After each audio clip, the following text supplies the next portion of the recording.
This is CBC News Roundup. Tonight, the signing of the North Atlantic Treaty. Today in Washington, 12 countries representing 330 million people signed the North Atlantic Security Pact. 12 countries of the free world lined up against aggression. The foreign ministers signed the pact in alphabetical order. First to sign was Belgium. Next, Canada. It is now the turn of Canada. The Honorable Lester B. Pearson, Secretary of State for External Affairs of Canada.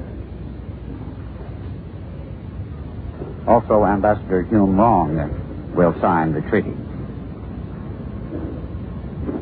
Now, Mr. Secretary Hume Long, Ambassador of Canada. He takes his seat. With his good right arm, signs the treaty. The other 10 countries followed in order: Denmark, France, Iceland, Italy, Luxembourg, the Netherlands, Norway, Portugal, the United Kingdom, and finally, the United States. Before the signatures were affixed to the defense document, each of the foreign ministers spoke briefly. All of them stressed that this was a non-aggressive alliance, and most of them said the pact was necessary because the United Nations could not offer security. Canada's Minister for External Affairs, Mr. Pearson, said the pact was born out of fear and frustration. Here is part of his address. Last week, the Parliament of Canada, with only 2 dissenting voices, endorsed the treaty which we sign here today. This virtual unanimity reflected the views of the whole Canadian people, who feel deeply and instinctively that this treaty is not a pact for war, but a pledge for peace and progress.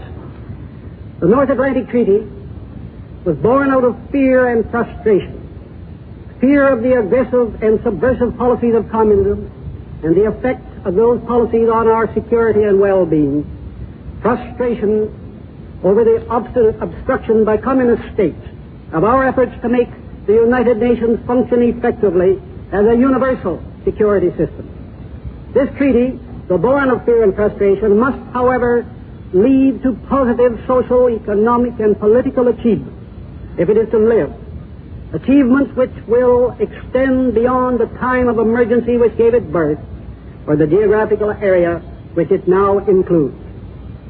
This treaty does not of itself ensure peace. No treaty can do that. It does, however, give us the promise of far greater security and stability than we possess today. By our combined efforts, we must convert this promise into performance, or the treaty will remain no more than yet another expression of high but unattained ideals.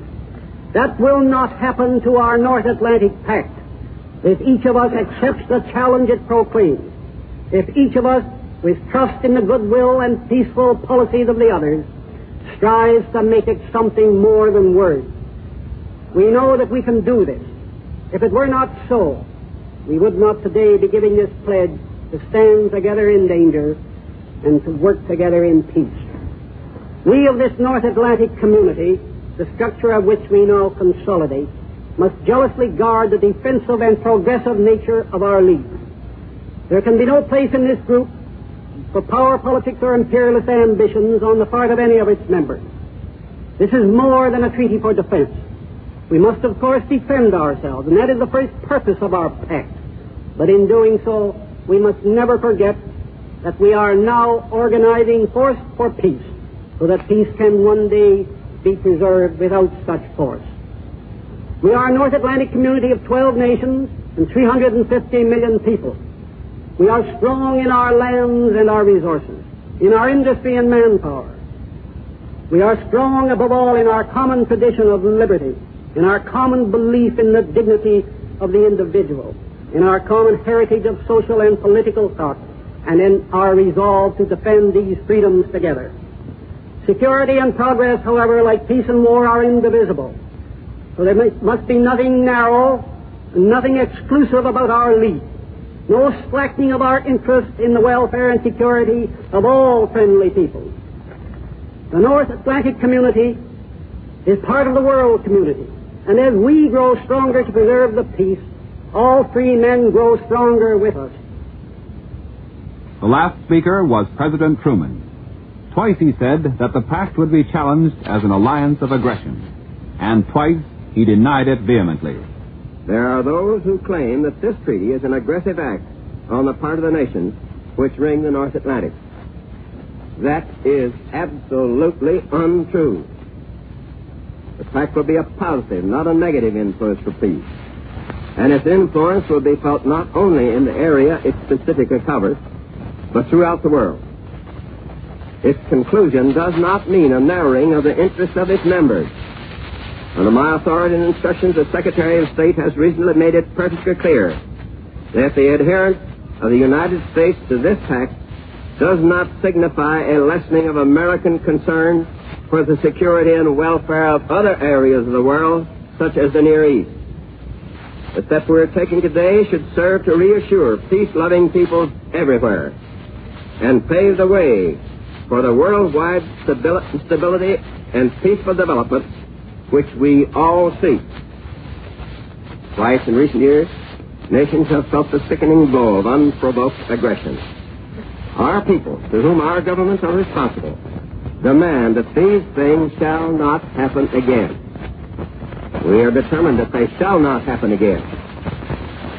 In taking steps to prevent aggression against our own people, we have no purpose of aggression against other people. To suggest the contrary is to slander our institutions and defame our ideals and our aspirations. The nations represented here are bound together by ties of long standing. We're joined by a common heritage of democracy, individual liberty, and rule of law. These are the ties of a peaceful way of life. In this pact, we are merely giving them formal recognition. Just one final act remains before the North Atlantic Defense Alliance becomes a binding treaty. The governments of the 7 major countries must ratify it. This has been CBC News Roundup. The reports were recorded earlier.